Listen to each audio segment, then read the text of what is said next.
Bismillahirrahmanirrahim. Assalamualaikum warahmatullahi wabarakatuh. Bagaimana kabarnya teman-teman semua? Kita ketemu lagi dengan BK Sahabat Seru. Kali ini saya akan berbagi materi bimbingan konseling kelas 8 semester 2. Di materi yang ke-17 ini kita akan berbagi materi tentang multiple intelligence dan strategi belajar yang sesuai. Mari kita simak video berikut ini bersama-sama.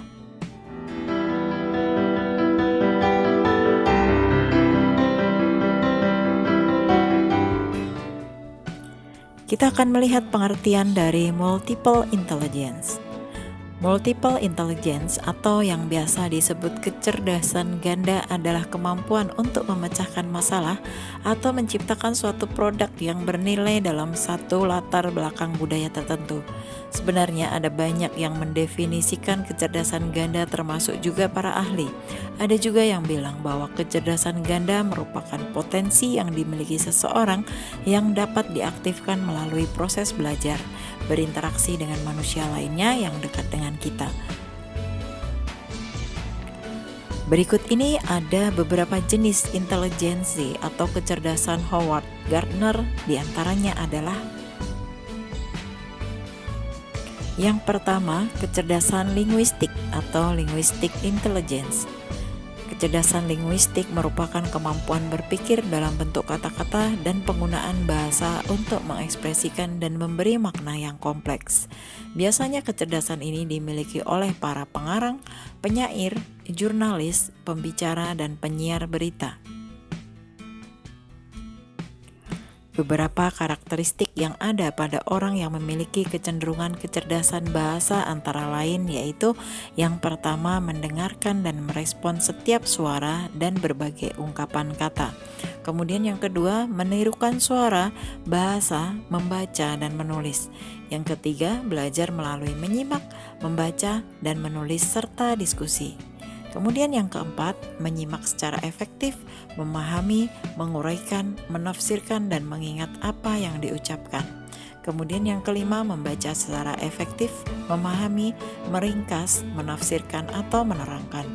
Kemudian yang keenam, berbicara secara efektif kepada beragam pendengar, beragam tujuan, dan mengetahui cara berbicara secara sederhana, fasih, dan bergairah. Kemudian yang ketujuh, menulis secara efektif, memahami dan menerapkan aturan-aturan tata bahasa, ejaan, tanda baca, dan kosakata yang efektif. Kemudian yang kedelapan, memperhatikan kemampuan untuk mempelajari bahasa lainnya. Yang kesembilan, menggunakan keterampilan menyimak, berbicara, menulis, dan membaca. Kelas pada setiap pelajaran harus berupa lingkungan yang kaya akan bahasa, tempat peserta didik berbicara, berdiskusi, dan menjelaskan, dan yang paling penting adalah mendorong rasa ingin tahunya. Berikut ini beberapa strategi pembentukan lingkungan pembelajaran untuk verbal linguistik. Yang pertama, kondisikan peserta didik untuk menceritakan suatu kisah atau suatu masalah yang terkait dengan materi pelajaran.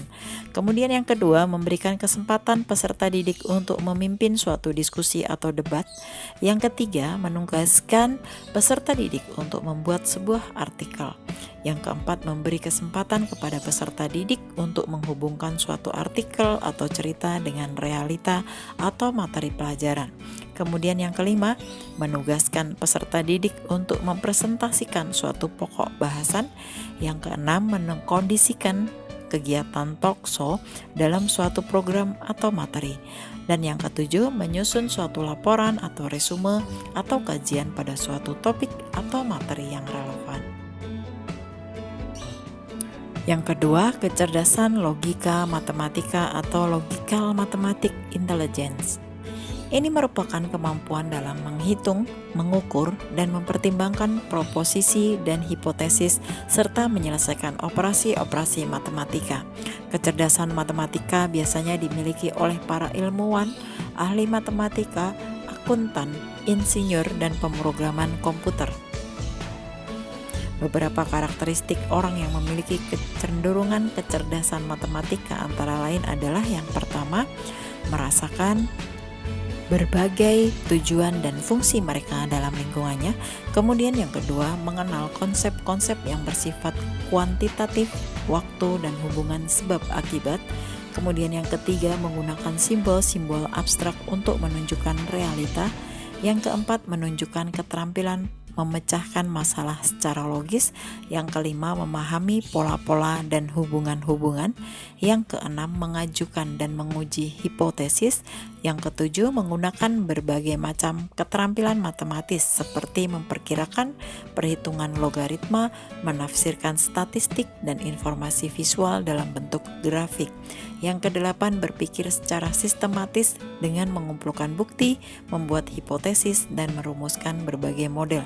Yang kesembilan, mengungkapkan ketertarikan dalam karir seperti akuntansi, teknologi informasi, mesin, dan ilmu kimia. Lingkungan belajar diupayakan berupa menu-menu yang terkait dengan logika matematis. Antara lain yang pertama, menerjemahkan suatu pokok bahasa ke dalam rumus matematika. Kemudian yang kedua, merencanakan dan memimpin suatu eksperimen. Yang ketiga, menggunakan diagram Venn untuk menjelaskan. Yang keempat, menggunakan analogi untuk menjelaskan. Yang kelima, mengkategorikan fakta-fakta. Dan yang keenam, merancang suatu simbol atau kode. Kemudian yang ketiga, kecerdasan spasial atau spatial intelligence. Ini merupakan kemampuan membangkitkan kapasitas untuk berpikir dalam 3 dimensi seperti yang dilakukan pelaut, pilot, pemahat, pelukis, dan arsitek.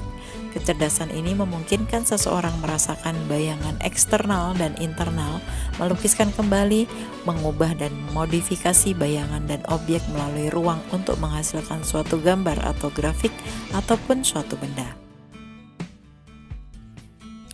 Beberapa karakteristik orang yang memiliki kecenderungan kecerdasan spasial antara lain adalah yang pertama, belajar dengan melihat dan mengamati. Kemudian yang kedua, mengarahkan dirinya pada benda-benda secara efektif dalam ruangan. Yang ketiga, merasakan dan menghasilkan sebuah bayangan mental, berpikir dalam gambar dan memvisualisasikan detail.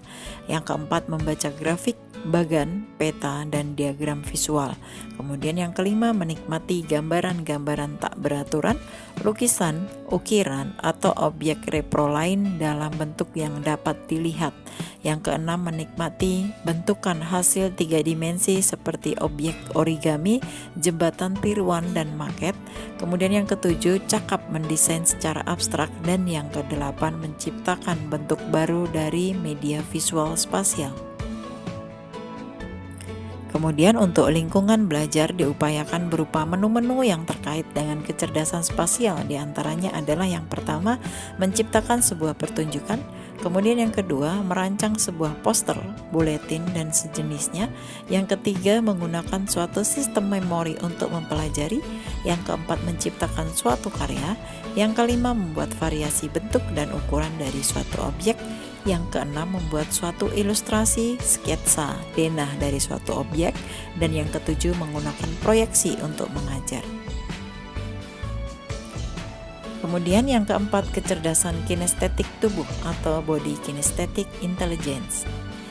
Kecerdasan ini merupakan kemampuan seseorang untuk menggerakkan suatu objek dan keterampilan-keterampilan fisik yang halus. Kemampuan atau kecerdasan ini dimiliki oleh para atlet, penari, ahli bedah, dan seniman. Nah, beberapa karakteristik orang yang memiliki kecenderungan kecerdasan kinestetik antara lain. Yang pertama, menjelajahi lingkungan dan sasaran melalui sentuhan dan gerakan. Yang kedua, mengembangkan kerjasama dan rasa terhadap waktu. Kemudian yang ketiga, belajar dengan lebih baik jika terlibat langsung dan berpartisipasi. Yang keempat, menikmati secara konkret dalam mempelajari pengalaman-pengalaman seperti perjalanan ke alam bebas, berpartisipasi dalam bermain peran, dan permainan ketangkasan. Yang kelima, menunjukkan keterampilan atau mendemonstrasikan keahlian dalam bidangnya. Lingkungan belajar diupayakan berupa menu-menu yang terkait dengan kinestetik antara lain yang pertama, bermain peran atau menirukan. Yang kedua, menciptakan suatu gerakan atau rangkaian gerakan untuk menjelaskan. Yang ketiga, menciptakan suatu model. Yang keempat, merancang suatu produk. Yang kelima, merencanakan dan menghadiri suatu perjalanan lapangan. Dan yang keenam, membuat suatu permainan atau sejenisnya. Yang kelima, kecerdasan musik atau musical intelligence. Ini merupakan kecerdasan memiliki sensitivitas pada pola titian nada, melodi, ritme, dan nada seperti yang dimiliki oleh komposer, musisi, kritikus, dan pembuat alat musik atau seorang pendengar yang sensitif. Beberapa karakteristik orang yang memiliki kecenderungan kecerdasan musikal antara lain adalah yang pertama, mendengar dan merespon dengan ketertarikan terhadap berbagai bunyi. Yang kedua, menikmati dan mencari kesempatan untuk mendengarkan musik atau suara-suara alam pada suasana belajar. Yang ketiga, merespon terhadap musik secara kinestetik. Yang keempat, mengenali dan mendiskusikan berbagai gaya musik, aliran, dan variasi budaya. Yang kelima, mengoleksi musik dan informasi mengenai musik dalam berbagai bentuk. Yang keenam, mengembangkan kemampuan menyanyi atau memainkan instrumen secara sendiri. Yang ketujuh, mengembangkan referensi kerangka berpikir pribadi untuk mendengarkan musik. Dan yang kedelapan, mengembangkan improvisasi dan bermain dengan suara atau bunyi. Lingkungan belajar diupayakan berupa menu yang terkait dengan kecerdasan musikal, antara lain yang pertama, menyajikan suatu pertunjukan dengan iringan musik yang tepat. Yang kedua, menyanyikan sebuah kritikan atau lagu. Yang ketiga, menyajikan kelas musik dalam waktu singkat pada suatu materi atau pokok bahasan. Yang keempat, menggunakan musik untuk mempertinggi semangat belajar. Dan yang keenam, menuliskan suatu lirik lagu untuk suatu pokok bahasan atau materi. Kecerdasan yang keenam yaitu kecerdasan interpersonal atau interpersonal intelligence. Ini merupakan kemampuan untuk memahami dan berinteraksi dengan orang lain secara efektif, seperti yang dimiliki oleh guru, pekerja sosial, artis, atau politisi yang sukses. Beberapa karakteristik orang yang memiliki kecenderungan kecerdasan interpersonal antara lain adalah yang pertama, terikat dengan dan berinteraksi dengan orang lain. Kemudian yang kedua, membentuk dan menjaga hubungan sosial. Yang ketiga, mengetahui dan menggunakan cara-cara yang beragam dalam berhubungan dengan orang lain. Yang keempat, merasakan perasaan, pikiran, motivasi, tingkah laku, gaya hidup orang lain. Kemudian yang kelima, berpartisipasi dalam kegiatan kolaboratif dan menerima berbagai macam peran yang perlu dilaksanakan. Yang keenam, mempengaruhi pendapat dan perbuatan orang lain. Yang ketujuh, memahami dan berkomunikasi secara efektif, baik secara verbal maupun non-verbal. Yang kedelapan, menyesuaikan diri terhadap lingkungan dan grup yang berbeda. Yang ke-9, mempelajari keterampilan yang berhubungan dengan penengah sengketa. Dan yang ke-10, tertarik pada karir yang berorientasi interpersonal seperti mengajar, pekerjaan sosial, dan konseling. Lingkungan belajar diupayakan berupa menu-menu yang terkait dengan kecerdasan interpersonal, antara lain yang pertama, memimpin suatu rapat. Yang kedua, bersama seorang rekan menggunakan penyelesaian masalah berat. Kemudian yang ketiga, bermain peran dengan berbagai perspektif.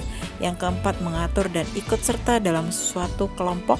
Yang kelima, mengajarkan orang lain tentang suatu hal. Yang keenam, berlatih memberi dan menerima umpan balik. Dan yang ketujuh, menciptakan suatu sistem atau prosedur dari suatu kegiatan. Selanjutnya yang ketujuh, kecerdasan intrapersonal atau intrapersonal intelligence.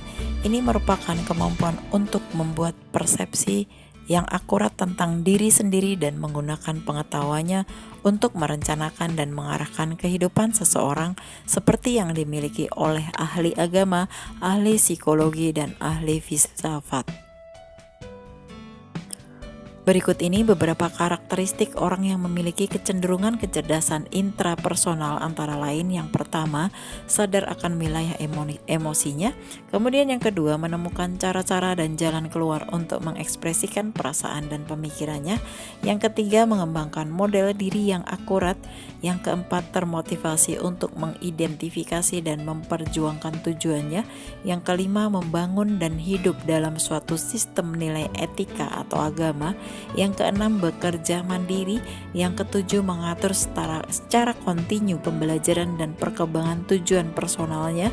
Yang kedelapan, berusaha mencari dan memahami pengalaman batinnya sendiri. Yang kesembilan, berusaha untuk mengaktualisasikan diri.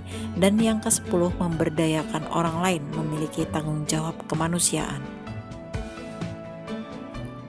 Lingkungan belajar diupayakan berupa menu-menu yang terkait dengan kecerdasan intrapersonal, antara lain yang pertama, menggambarkan bahwa kemampuan yang dimilikinya dapat membantu menuju kesuksesan. Kemudian yang kedua, merangkai dan mengejar suatu tujuan. Yang ketiga, menggambarkan perasaannya tentang sesuatu. Yang keempat, menggunakan acuan belajar.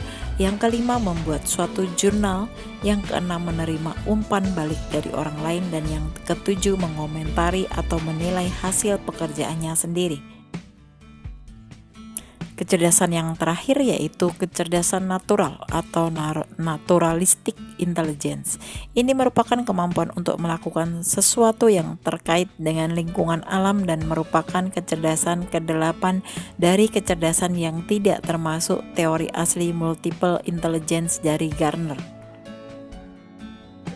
Karakteristik dari kecerdasan ini yaitu yang pertama, kecerdasan ini terkait dengan sensitivitas terhadap alam dan faktor lingkungan. Misalnya, mudah berinteraksi dengan hewan atau binatang piaraan, kemudian mampu memprediksi terjadinya perubahan alam, kemudian mudah mengenali berbagai spesies hewan maupun tumbuhan. Kecerdasan ini akan lebih mudah diwujudkan melalui pengumpulan dan penganalisaan suatu objek yang berhubungan dengan alam.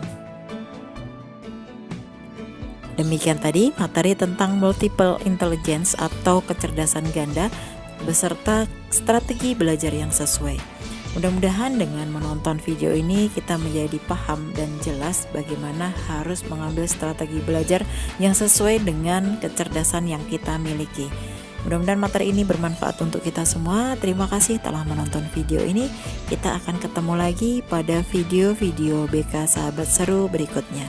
Wassalamualaikum warahmatullahi wabarakatuh.